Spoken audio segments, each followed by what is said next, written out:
Welcome to Good Health, Better World, where we bring experts together to discuss issues that shape the health and well-being of our communities. Good Health, Better World is sponsored by UPMC Health Plan. I'm your host, Dr. Ellen Beckjord, and in this season, we'll focus on behavioral health and the mind-body connection at every stage of life. Let's dive in. We're going to talk about building resilience through trauma-informed systems of care. And I'm very pleased to welcome Dr. Lyndra Bills, Senior Medical Director for Community Care Behavioral Health Organization, as well as Dr. Kimberly Blair, a psychologist at Western Psychiatric Hospital and Associate Professor of Psychiatry at the University of Pittsburgh. Welcome to Good Health, Better World, Dr. Blair. Thank you. Welcome to Good Health, Better World, Dr. Bills. Thank you, and I'm happy to be here. And we're glad to have you. And just to open it up, we know that trauma and anxiety affect our mental health and that both increased during COVID-19. Can you talk about how to tell whether you're experiencing trauma or anxiety and ways these issues can affect daily life? Sure. So in order for something to be significantly traumatic in terms of a stressor, you certainly have to have an event. You mentioned COVID-19, and certainly for many people, that has been extremely stressful, and for some people, a traumatic stressor. So that's one thing, having the exposure to a significant event. And there are many different types that we face as a general human populace. And then there's the experiences part, which is how the person responds to what has happened. And not everybody responds in the same way to the same type of event. So that's also something that varies, and many factors contribute to how an individual responds, especially their past life, experience, like how they grew up and things that they might have experienced growing up, but also their social support. So there are many types of things that could influence the type of experience or how somebody takes it in. And then the effect would be whether or not it then is something more significant or something that would contribute to the person having a hard time with their job or social interactions, things like that. So do you think it's fair to say that, let's say, the same event for two people, that the effect that event has is really mediated through that experience, and that experience gets moderated by lots of individual level factors, both current when the event is experienced and even in their history? Yes, that's a really good way to think about it. And so when we talk about the effect, could you say a little bit about the range or spectrum or continuum of effects? And words that we often use to describe these kinds of effects might be stress or anxiety or depression. Can you say a little bit about how those are different effects and whether it's useful to think about those effects on a continuum as we seek to understand the ways that people respond to traumatic events? I like the way you phrased that question. So it can be a continuum. So the types of terms people use, so being really anxious and immediately reacting to an event.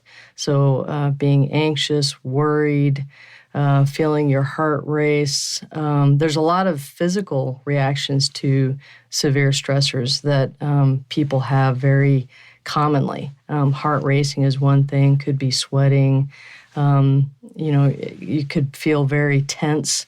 So those are all kind of immediate reactions. And then certainly a person can experience a lot of images, can have recurrent thoughts and or images or sensations of what the experience was about, what it felt like.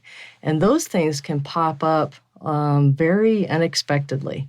You might hear the term flashback, or some people have nightmares, and it can also be experienced in the body. But those things start coming up if the person is going to have a more severe impact from the event. And then the more that happens, the term we use for those are intrusive experiences, but the more that goes on, the more likely the person wants to avoid anything that could give them that sensation or remind them of what happened or make them feel that way again. And that is where a lot of the impact of traumatic experiences then leads to, other more severe complications with their social functioning and working and things like that. Layered on top of that is the possibility also of having a depression or severe mood changes, and some people get very angry and are very irritable. And also people do things to try to give themselves relief. There's sometimes they might use substances. There's a wide array of kind of activities or actions that people take to get the relief that they really want. There's some evidence that anxiety and even experiences of trauma increased during the COVID-19 pandemic. Dr. Blair, can you talk about how to tell whether you're experiencing trauma or anxiety and the ways these issues can affect daily life? And given your practice focused on pediatrics, adolescents, happy to hear your thoughts on that population in particular. So what we see happening with COVID and the pandemic is, those children, adults, families that were already experiencing some predisposition to anxiety or depression, already having real challenges with mental health, those issues tended to become more significant. And then, you see folks who may not have shown any sort of issues will then really come out with some anxiety and issues. And what we're finding, I run a clinic that serves children and adolescents and their families who have experienced trauma. And what we're finding, and this is an issue system-wide, nationwide, probably globally, is that there are a lot of folks coming in to seek out treatment, and the mental health system isn't ready to receive the volume. If you are feeling that level of what we call arousal, which is just you're looking for danger and you're sort of used to living in that soup of just like things happening and the media talking about how many deaths are happening, all those things you're just stewing in for what's been years. And that sort of ramping up that what we call baseline of anxiety. And the higher that anxiety gets, the more it's going to impact your pretty much most of your functioning. One other impact that we in particular are seeing is that for children and adolescents who were home for a really extended period of time, school and, community programs, those tend to be sort of the safe havens for kids who have a lot of bad stuff happening in their world. And what has happened is that they didn't have those people watching them and making those reports. So what we're now finding is this sort of uptick in children who've experienced a lot of abuse, neglect, those kinds of things too. So the impact of the pandemic really is covering every part of the spectrum. Dr. Blair, you characterized the COVID pandemic in a way that I thought was very interesting, was that it exposed the population, and certainly children and adolescents, to a kind of constant stream of information or communication about illness and death and dying. And so I'm curious if over the course of your career, if you think that population level exposure to trauma, particularly for children and adolescents, was increasing even before the COVID pandemic. I'm thinking about things like gun violence and mass shootings, terribly often at schools. I'm thinking about the climate crisis and what kids are learning about with respect to the way our world is changing and ways that can be really scary. And not that any of those problems are new, but it seems like on all fronts, the sort of velocity or intensity of them has increased. Have you noticed changes in that over the course of your career and any tangible effects that you would say on either the folks who come to see you for help or ways that people who are exposed to trauma at an individual level are then doubly affected?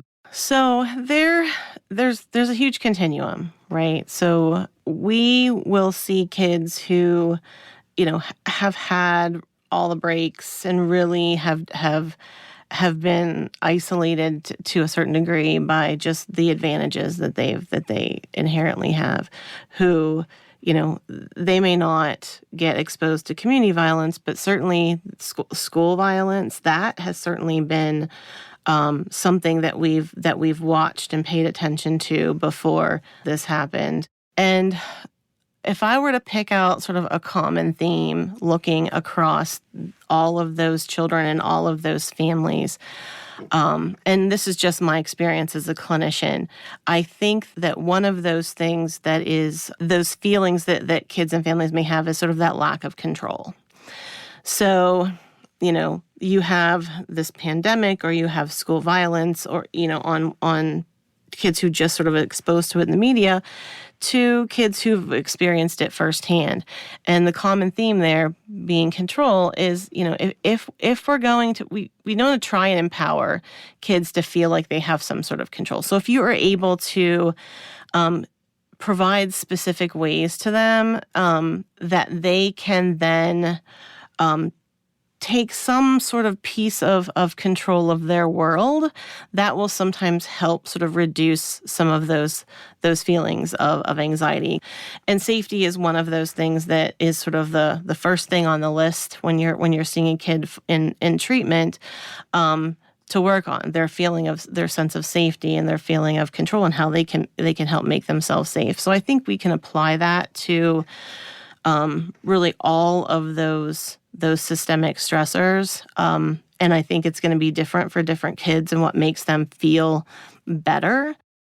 Can we talk for a moment about avoidance? And I'd like to talk about it as a segue into thinking about and discussing trauma-informed care, because you're a psychiatrist and an internist by training. I'm a clinical psychologist by training, and I've often thought that avoidance is a really core construct that shows up in lots of psychopathology or lots of mental health or behavioral health challenge. What are the ways that healthcare delivery and the experience of receiving healthcare can challenge a person's intentions to avoid things that might trigger or remind them of a trauma?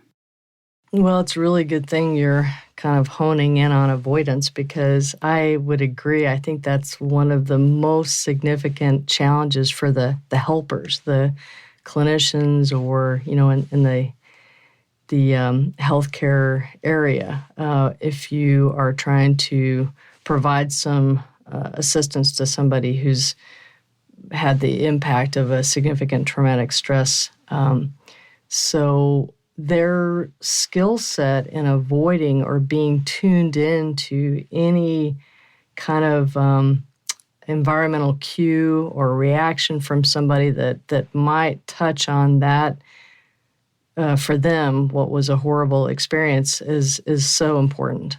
I think healthcare providers and environments of healthcare need to be sensitive to how easy it is for somebody to be affected by the environment, in a sense, like in every possible way, from the minute you walk through the door, how somebody greets you, the way in which they greet you, is the environment of care, does it feel comfortable? Does it feel safe?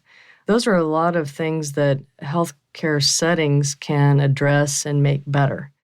And then once they've got to engage with the system of care, it can raise issues that they may have been able to successfully avoid, so much so that it's really outside of their awareness. Right. So it can make it so difficult for them to get even basic usual care, preventive care, especially if you have somebody who's experienced difficulties in the care setting, or they might have been traumatized Some people are traumatized by medical care. And so the most important thing for care providers is being thoughtful to want to understand people's experiences. Dr. Blair, I would love to hear your perspective on trauma-informed care, the importance of trauma-informed care, particularly for children and adolescents. And then as we discuss this, I'd love to hear your perspective on how trauma-informed care functions when you're intervening with a family. So talking about trauma-informed systems, when we're talking about children and families, one of the primary systems that they deal with throughout childhood is the school systems, right? So that education system is those are the kids that you see that have that armor on, right? That if you are constantly protecting yourself, looking for danger, those kinds of things, it doesn't leave a lot of extra bandwidth for them to focus on their letters and numbers and reading and science. And so they're missing a lot of those things. And so, you do have to go in and sort of look at each, I think each system and see what the needs are in each. I think that with COVID, you have this sort of awareness that really most kids right now have exposure to some sort of trauma, and it has affected them in individual ways. Some kids have had family members pass away.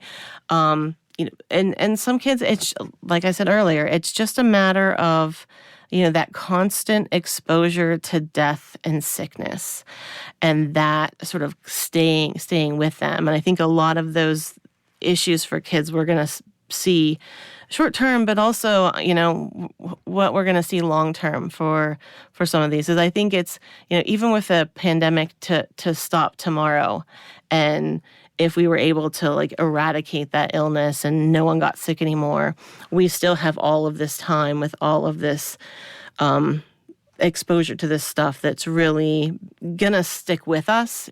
I think on a national level, at least some of the advocacy groups, some of the professional organizations are really paying attention to trauma and how it affects kids in the classroom, and how we have this sometimes competing agenda for trying to meet our educational goals for kids, to give them those skills that they're going to need to be successful, at the same time dealing with all the stuff in that kid's world coming into the classroom. And, we're I don't know that we're certainly not where we need to be with regards to that, but there's funding that's starting to go to schools, some of it as a result of COVID and the pandemic, but it's that focus on trauma and that understanding that our kids are not just sort of empty vessels in the classroom for us to sort of put all this educational knowledge in. I think that most education systems recognize that there's more work to do. And so we really are beginning to I think, focus more than we had before. But it had started prior to COVID. COVID just, I think, made things a little bit more urgent. Dr. Bills, what are some of the ways that providers can take a systematic and evidence-based approach to assessing trauma history so that they can be informed in their efforts to deliver trauma-informed care? Well, it is really important for all healthcare systems or places you get healthcare to certainly try to be trauma-informed and thoughtful, which would mean that you would want to do some type of screening, or at least start with history taking. So there, for instance, things like using the Adverse Childhood Experiences Survey. So a lot of healthcare settings use that, a 10-item question to get a history of a person's early adversity or experiences that could have made it difficult for them ongoing or predispose them to have problems with other stressors. So that's something you could do. And also, there are many clinical screening tools that are available and widely accepted And every healthcare setting should take a look at those available tools and kind of decide what would fit in terms of their process. And so, Dr. Blair, you're really a specialist in the mental health field. Your specialty is trauma. What's your take on how well the healthcare system is doing at delivering trauma-informed healthcare? And is it not uncommon for kids and adolescents to present with physical symptoms that are really related to an underlying traumatic experience? So I think we've known for a long time that those physical symptoms come along with anxiety. And certainly, when we're talking about anxiety as a result of trauma, we see those as well. And, with regards to my specialty, it is trauma. I came into the mental health field as an early childhood mental health specialist before early childhood mental health was like a thing. And so what I noticed over years of practice was that we were doing a pretty good job of addressing behaviors, and including things like, somatic complaints, those physical health symptoms that go along with it, that everyone's experienced that tummy ache, when you're anxious. But, it became very clear to me that we were missing a piece because we were addressing behaviors, but we weren't necessarily diving deep into those events that happened that sort of caused some of those or led us to some of those behaviors. And so, it evolved from there. We went back and then we started providing specific trauma treatment for young children, and we have grown from there.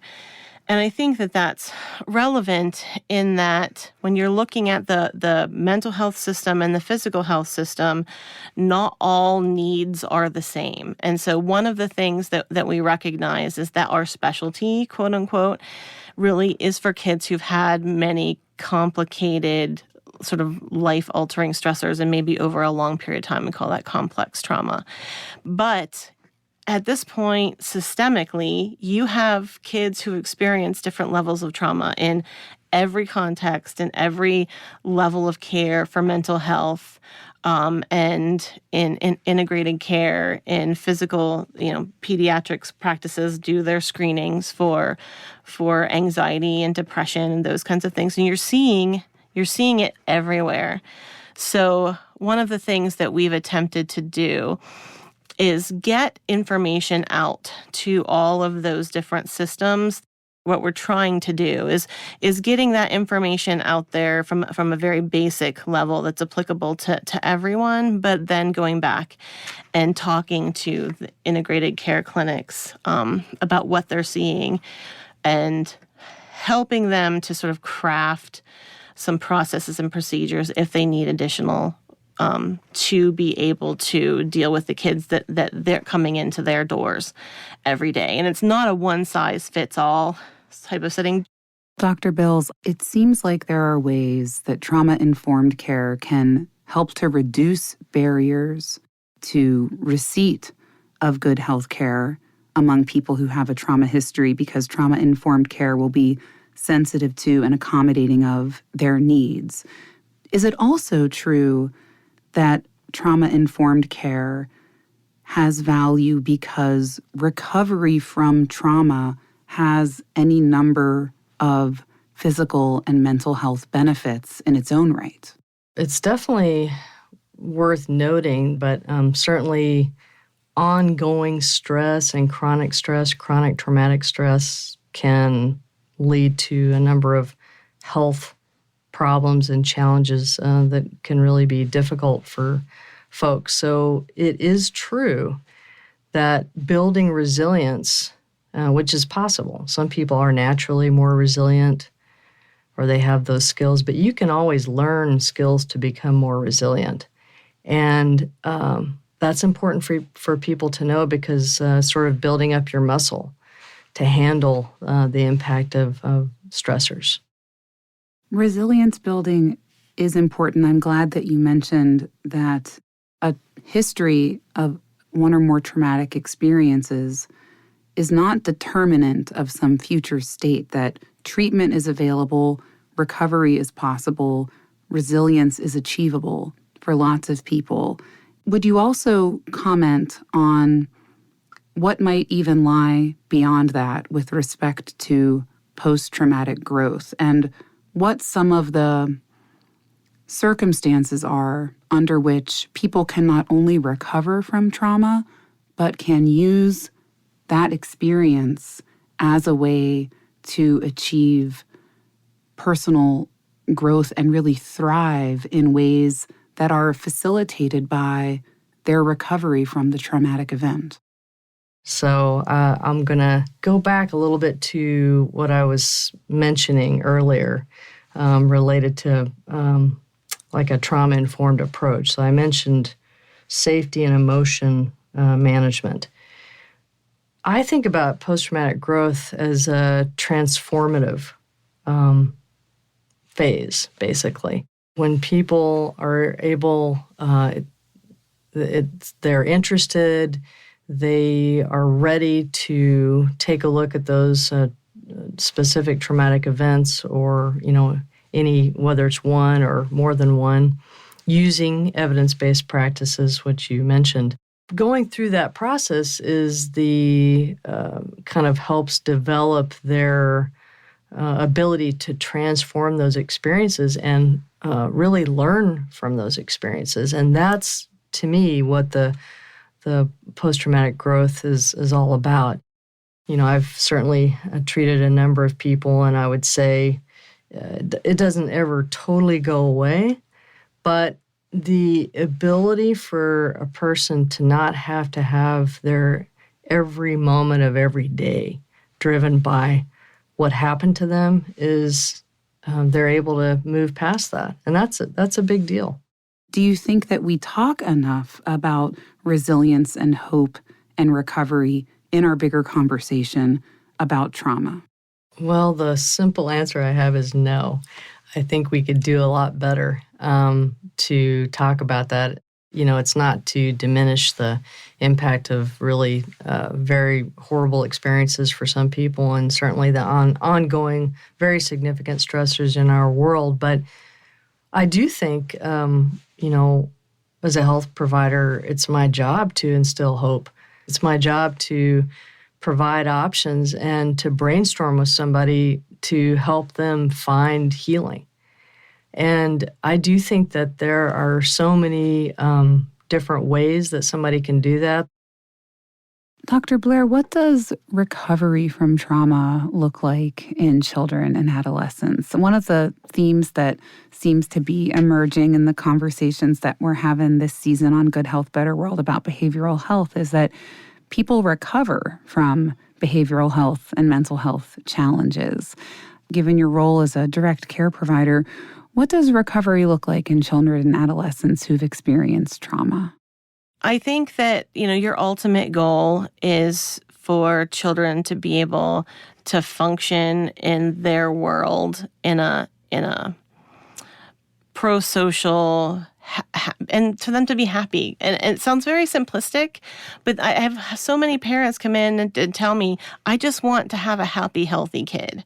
And that's your ultimate goal. Now, that can mean a lot of things to a lot of people. And that's not to say, once you work with a child to create their trauma story, and it's important to pay attention to that trauma and explain that trauma and process that trauma in a way that child is going to understand. So the saying is sunshine is the best disinfectant. That I think applies here. By not talking about it, you're not addressing it. So when we do address it, that's not to say that those experiences just don't go away. They're in there. They're going to stay in there. And it's not unusual for us to see a kid when they're younger and have the parents call us a few years later and say, my child hit adolescence. They're understanding in a different way what happened to them. And so you sometimes have to reprocess things over time. And so when you're looking at outcomes, you want to see them be able to interact with their world in a constructive, appropriate, healthy way. The one question, Dr. Bills, if you could enact one change or push for one policy, what would it be to really have a transformational effect on either the availability of or the reliable receipt of trauma-informed care? That's also a really great question. And one thing is tough, but I'll tell you what comes up every time I think about this. I would say real screening. If I'm thinking about the healthcare system, I'm going to say screening and meaningful screening. So if I was just going to pick one thing, and I'd have to say screening for the impact of traumatic stress. And I think all that, all the processes that have to go into place to make it done, as best it can be done for the person to have a good experience and for it to be meaningful. It requires really a system level shift. A lot of thought has to be put into what happens if the screen is positive. What do we do?